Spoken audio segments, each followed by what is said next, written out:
ஜமாஅத்து தொழுகை. கண்ணியத்திற்குரிய சகோதரர்களே, ஜமாஅத்து தொழுகை என்பது இஸ்லாம் வலியுறுத்திய ஒரு கடமை.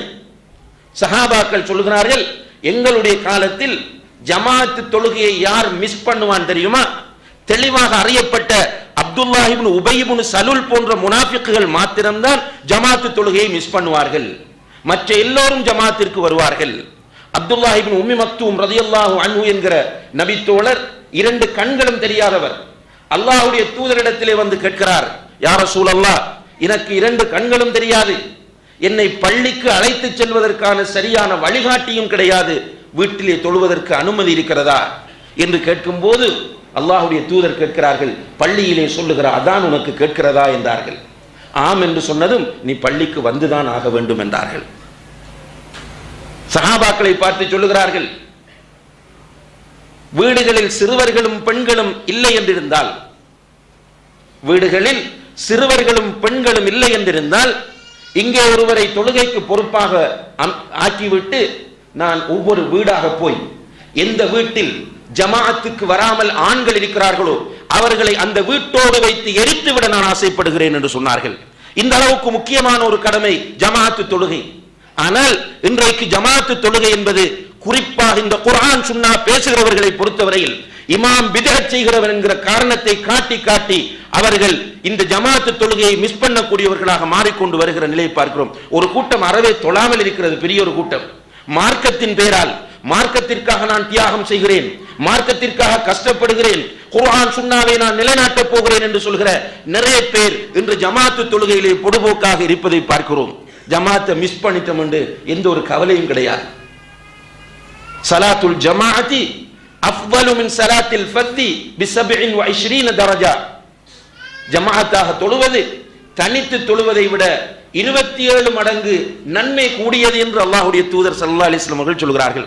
சுன்னா பேசுகிறோம், தொழுகையிலே ஒரு சில சுன்னாவுக்காக உயிரை கொடுப்போம், கோர்ட்டுக்கு ஏறுவோம், போலீஸுக்கு செல்வோம், ஊரிலிருந்து விரட்டப்படுவோம், எல்லாவற்றுக்கும் நாங்கள் தயார். ஆனால் அல்லாஹ்வுடைய தூதர் சொல்லுகிற இந்த சுன்னாக்கள் நம்முடைய கண்ணுக்கு தெரிவதில்லை. இதெல்லாம் சிம்பிளா விட்டுட்டு போறோம். அதே போல எவ்வளவு பாவங்களை செஞ்சு கொண்டிருக்கிறோம். சின்ன பாவங்கள் அல்ல, சின்ன பாவம் என்றால் நம்ம செய்கிற இபாதத்துகள் நல்லறங்கள் அதை அழித்துவிடும். பெரும் பெரும் பாவங்கள் நிறைய செய்கிறோம். வட்டியோடு தொடர்பாக இருக்கிறோம், பொருளாதாரத்திலே தூய்மை இல்லாமல் இருக்கிறோம், பெற்றோரை கொடுமைப்படுத்துகிறோம், பெற்றோருக்கு செய்ய வேண்டிய கடமைகளை செய்யாமல் இருக்கிறோம், அண்டை வீட்டார்களுக்கு தொல்லை கொடுத்துக் கொண்டிருக்கிறோம், புறம் பேசுகிறோம், தாராளமாக பேசுகிறோம். சின்ன பாவம் இல்லை புறம் பேசுறது. நமக்கு சின்ன ஒரு பித்அத் செய்தால் அந்த இமாம் பிரச்சனை, சுபகுல குனூத் ஓதினார் என்றால் அந்த இமாம் பிரச்சனை, ஃபர்லான தொழுகைக்கு பிறகு கூட்டாக துஆ ஓதினார் என்றால் அந்த இமாம் பிரச்சனை. ஆனால் நாம் பேசுகிற புறத்தை எடுத்து பார்த்தால் இன்னா லில்லாஹி வ இன்னா இலைஹி ராஜிஊன், அதை பற்றி நமக்கு எந்த கவலையும் இல்லை. அடுத்தவர்களுடைய மானங்களை பங்கப்படுத்துகிறோம், அடுத்தவர்களை இழிவுபடுத்துகிறோம், அடுத்தவர்களுடைய குறைகளை தேடி திரிகிறோம். இப்படியெல்லாம் சிம்பிளாக செய்கிறவர்களுக்கு ஒத்துழைப்பு கொடுக்கிறோம். இதெல்லாம் நமக்கு ஒரு பெரிய இஷ்யூவா இருக்காது. ரசூலுல்லாஹி அலைஹி வஸல்லம் அவர்கள் மிஅராஜ் போன நேரத்தில் ஒரு பயங்கரமான காட்சியை பார்க்கிறார்கள். நரகத்திலே சிலருக்கு செம்பாலான பெரிய நகங்களை அல்லாஹ் கொடுத்திருக்கிறார். அந்த நகங்களினால் அவர்கள் தங்களுடைய முகங்களையும் மார்புகளையும் கீறி கிழிக்கிறார்கள். ஒரு பயங்கரமான காட்சி. அவர்களே பைத்தியக்காரர்கள் போன்று அந்த நகங்களால் தங்களுடைய முகத்தை இப்படி கீறுறாங்க, மார்புகளை கீறி கிழிக்கிறாங்க. அப்ப ரசூலுல்லாஹி அலைஹி வஸல்லம் அவர்கள் ஜிப்ரீல் அலைஹிஸ்ஸலாம் அவர்கள்ட்ட கேட்கிறாங்க, ஜிப்ரீலே என்ன காட்சி இது, என்ன கோலம் இது, எதற்காக இப்படி நடக்கிறது என்று கேட்கும்போது ஜிப்ரீல் அலைஹிஸ்ஸலாம் அவர்கள் சொல்லுகிறார்கள், இவர்கள்தான் உன்னுடைய உம்மத்தில் அடுத்தவர்களுடைய மானங்களை களங்கப்படுத்தி திரிந்தவர்கள். இன்னா லில்லாஹி வ இன்னா இலைஹி ராஜிஊன். சின்ன விஷயம் இல்லை, ஆனால் நமக்கு இதெல்லாம் பெரிய ஒரு இஷ்யூவும் இல்லை. இன்னைக்கு பார்க்குறோமே, ஒருவரை பற்றி சிம்பிளா புறம் பேசிட்டு போவோம், ஒருவர் மீது சும்மா அவதூற சொல்லிட்டு போவோம், எந்த எவிடன்ஸும் இல்லை. யாரோ சொன்னாங்க, ஃபேஸ்புக்கில் வந்துச்சு, வாட்ஸ்அப்பில் வந்துச்சு, உடனே அவதூற சொல்லிட்டு போவோம். கள்ளன், அப்படி பண்ணுறான், இவன் இப்படி பண்ணுறான், எல்லாத்தையும் சொல்லிட்டு போவோம். இதை செய்தோம் என்கிற ஒரு பயம் கூட, ஒரு உறுத்தல் கூட நம்மிடத்திலே வருவதில்லை. இது போன்று நிறைய பாவங்களை அன்றாடம் செய்து கொண்டிருக்கிறோம். அது பாவம் என்கிற உணர்வு நம்முடைய உள்ளங்களை உறுத்துவதில்லை.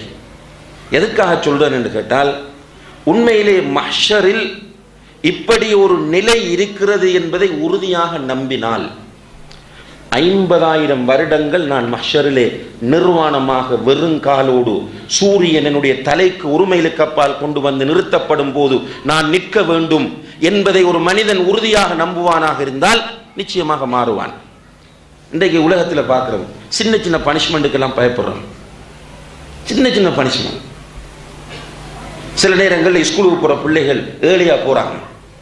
என்னென்று கேட்டால், பிரின்சிபல் கேட்டை மூடிடுவார். வெளியில் கொஞ்ச நேரம் நிற்கிறது அவங்களுக்கு கஷ்டமா இருக்கு. வாகனங்கள் ஓட்டும் போது ஹெல்மெட், டிரைவிங் லைசன்ஸ், இன்சூரன்ஸ் இதெல்லாம் பக்காவாக கொண்டு போகிறோம். என்னது, டிராஃபிக் போலீஸ் கிட்ட மாட்டக்கூடாது, இதனால் போய் போலீஸ் ஸ்டேஷனில் நிற்கக்கூடாது, கோர்ட்டில் இதனால் போய் நிற்கக்கூடாது. இந்த சின்ன சின்ன பனிஷ்மெண்ட்டுக்கெல்லாம் பயப்பட்டு கோஷியஸாக இருக்கிறோம், முன்னெச்சரிக்கையோடு நடந்து கொள்கிறோம். ஆனால் 50,000 வருடங்கள் நிற்கப் போகிறோம் என்பதை மனதிலே எடுத்து கண்ணியத்திற்குரிய சகோதர சகோதரிகளே, நம்மில் எத்தனை பேர் செயற்படுகிறோம்? ஒரு தடவை லைஃப்ல ஒரு தடவை தனிமையிலே உட்கார்ந்து நான் 50,000 வருடங்கள் உடம்பிலே ஆடை இல்லாமல் காலிலே செருப்பில்லாமல் சூரியன் என்னுடைய தலைக்கு ஒரு மைலுக்கு அப்பால் கொண்டு வந்து நிறுத்தப்படுகிற நிலையில் நான் நின்றால் யோசிச்சு பார்த்திருக்கிறோமா?